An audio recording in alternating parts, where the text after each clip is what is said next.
Welcome back to the program. Once a quarter or so, or maybe even every 3 months, we check in with Alan Walker, the Executive Director of the Chelan-Douglas Community Action Council. Busy time of the year for Alan. They're not exactly bored there on North Wenatchee Avenue under their new roof. First of all, welcome back to the big city. You took your traditional little Hawaiian sojourn. We did, yes. And you needed that. Needed that. It had been a year since I had a day off, so I was ready for it.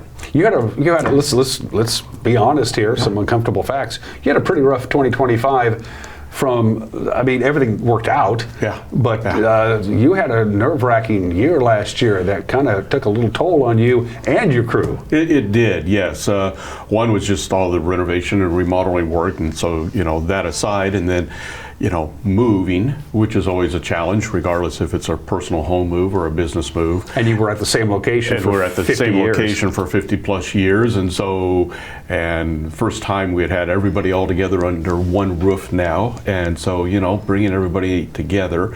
And then you compound that with some challenges that we're facing with different programs. First, it was our AmeriCorps program that was eliminated from the federal budget, and so then going through that process and having to terminate all of our AmeriCorps members overnight, and then that was reinstated. And then in the fall, with the government shutdown and the pending support for SNAP benefits, the food benefit program, and all of that, and that took a toll on staff and our community, but we've all rallied and we're through that era, and it's 2026. You've weathered through a difficult year in 2025. Yes. Yeah. Well, I'm thinking about it, they're in Olympia. They're in Olympia now. On a short session, any budgetary things you guys are keeping an eye on, any bills? Anything that may come out of Olympia to help or even hurt you guys? Yeah, we're watching a few things, most of them around the housing arena. There's some possible legislation around reducing some affordable housing rules and regulations to make it easier to build affordable housing, reducing some of the permitting fees and things like that. So we're tracking those things. It's a short session, so it's a non-budget year. We don't expect a whole lot to really come from this session necessarily. What's the basic breakdown? I know, Alan knows, maybe our viewers know, as far as funding from governmental sources, what's the breakdown between federal, state, and local? I know the local municipalities help you out quite a bit. How does that pie chart look like? Sure. So 80% of our funding is public funds, either federal, state, or local, as you mentioned. The majority of those, of the 80%, probably 50% of the 80 is state funds. And then the balance, probably a good 25% is federal, and then a smaller percentage of local dollars. We don't receive a whole lot of local dollars. We receive local dollars as a pass-through. So a lot of our housing funds are passed through the county, but they start out of the state. You've gotten the attention of a couple of important people. You might be getting some hardware coming up on the 16th of April. Yes. Yes. We hope so. Yeah. By the way, they're a finalist for the Nonprofit of the Year. Nonprofit of the Year with the Wenatchee Valley Chamber of Commerce. We're in tough competition with Pybus Market and the Wenatchee Public Library, and ourselves, Community Action, are the three finalists for the Nonprofit of the Year. And can't you all win it? Yeah, wouldn't that be great if everybody won? Yeah, but no, it's not like that. Somebody's got to lose, and somebody's got to win. And that's just the name of the game. But April 16th, Chamber Banquet. Be making that big announcement, and we're excited about that. Yeah, well, best of luck to you guys. Well, best of luck to NCW Libraries, and best of luck to Pybus, even though I don't much care for Travis. Yeah, who does, but that's okay. Coming up on the day after Valentine's Day, Sunday, February 15th, we'll have a new Royal Court. And you're going to be painting again. Empty Bowls is back. Empty Bowls is back February 15th, Sunday afternoon, down at Pybus Market. We'll be in the big Local Tel Event Center there from 1 to 5 p.m. You can come down and get your bowl and paint that. $15? I think that's right. Have you raised the price at all lately? No, it's pretty much the same. No, it's been $15 a bowl for maybe since we started, almost 20-some years ago. So, and people keep the bowls. Yeah. So you come in, you paint it, and then you leave it. and then we take it and we glaze it and have it fired. We have a great relationship with the Wenatchee and Eastmont school districts in their art classes, and it really gives the students some experience to fire all the bowls for us, and 500 or 600 bowls that they fire for us, and then we bring them all back and have a soup dinner, and everybody comes together and gathers up their bowl and has a bite to eat. And it's not only a fundraiser, but it's supposed to send a deeper message to those Supposed to send a deeper message, yeah. And the message really behind the empty bowls is that not everybody has a full bowl at dinner time. And so we try to educate people during the process when they're painting. We have some information out about food insecurity and the impact that people are really making that day while they're having fun, and the impact that they have on individual lives as well. You guys, from that standpoint, food security, making ends meet, this is the time of year where seasonal workers have a tendency to really have to stretch things really thin, be it construction or the ag industry. They're not drawing steady paychecks when the weather turns cold, and then they turn to you. Yeah, they really do. And you talk about the construction workers too, and we're still we're working on our community commercial kitchen still, so that'll be done in about May. But I was just talking to our general contractor yesterday, and he says, yeah, some of the subcontractors are lay off a lot of their staff, and so trying to organize subcontractors right now is a little bit more challenging because they just don't have a whole lot of work for folks during the winter months. New location's looking good. The new campus. It's Yes. Everybody has figured out where they go and what they do and all that stuff. And all that elbow room. Yeah, all the elbow room. Yeah, it's a beautiful space when you first walk in, and it's really inviting to both people that are seeking services and those that are seeking to help us. And it's just a really beautiful space. We've had the opportunity this week to have fire department come through.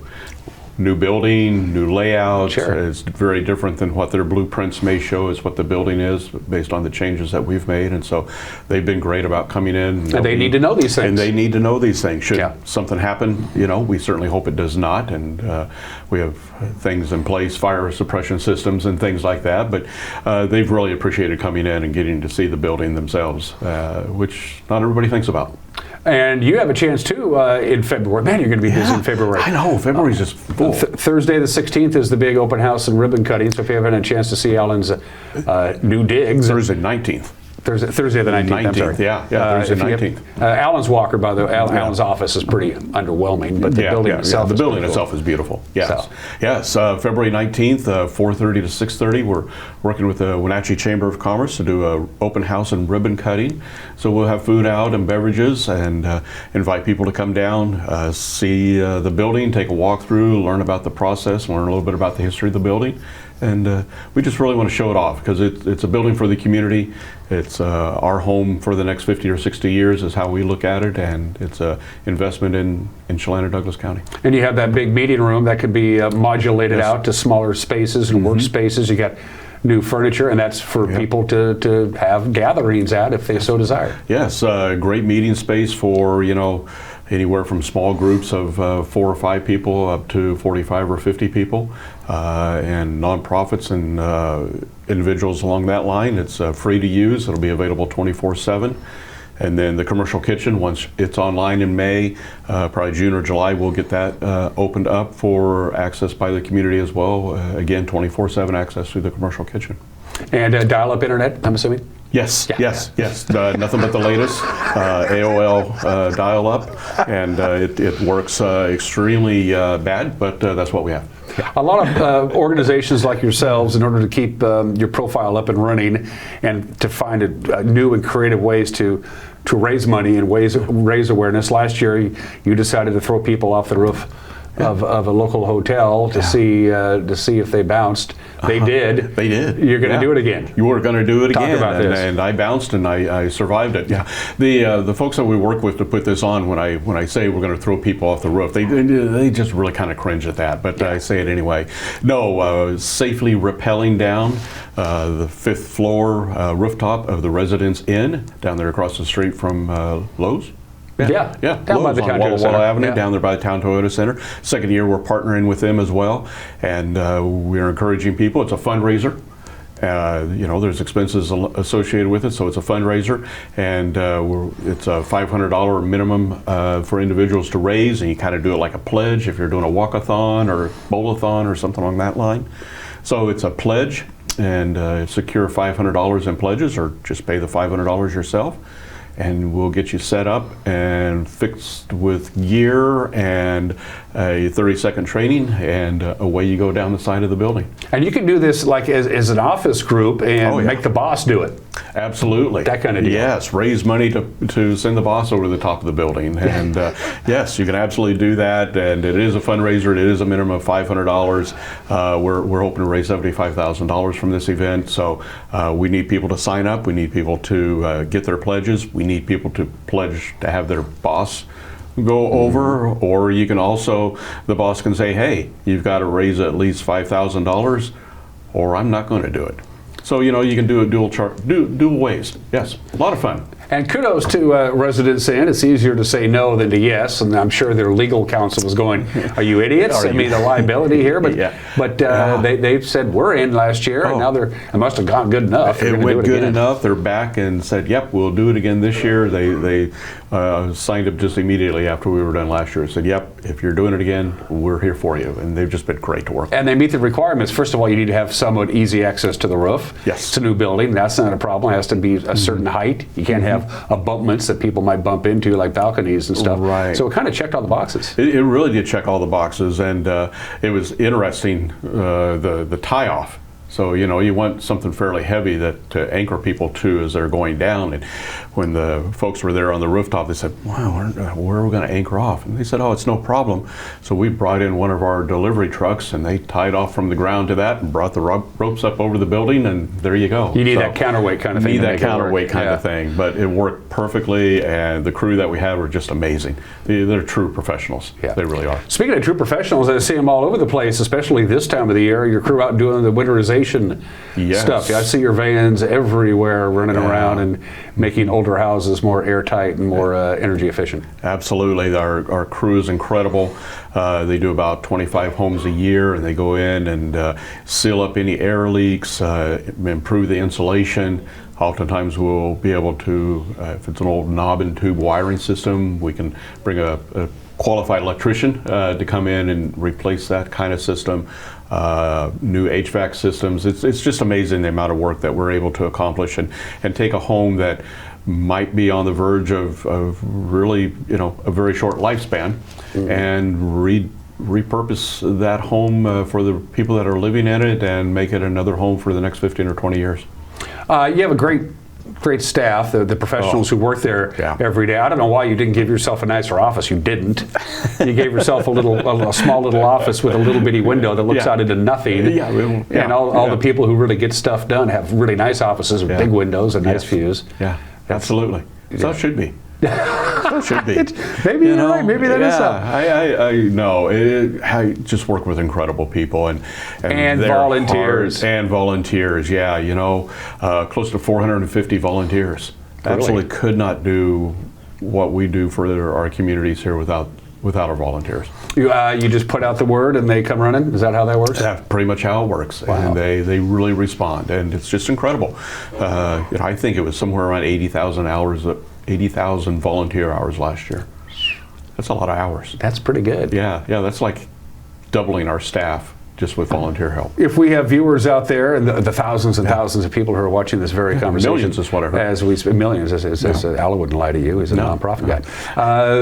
Do they need a skill set? I got time. I'll help you guys out. What's the deal with that? Yeah, that's pretty much it.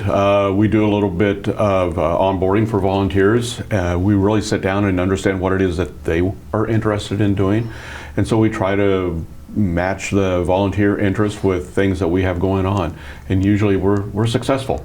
Seldom do we not come up with something. We're going to do a little quick sidetrack on Allen's Service Club, but before we do, one last question. We talked at the start of this conversation about how difficult 2025 was for you guys, having to lay off all the AmeriCorps people with basically no warning, and then they got their jobs back. After a little while, and all the worry about that. But from a budgetary standpoint, are you any concerns for 2026? Or are you pretty much locked in that these are the funds that we're going to be getting from the various entities that can help us continue to do our good work?